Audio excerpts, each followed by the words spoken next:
Hello everyone, this is Snowfuse Max.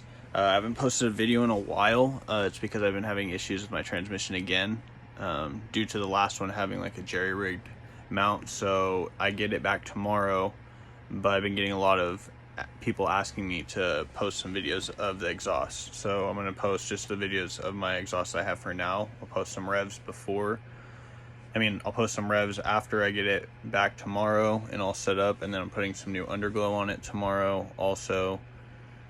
I already got it all wired and ready to go, so it'll just be a quick stick on and wire up. Take me about an hour and a half to do, and then I'll post another video of the update of everything else I've done to the car. So, all right.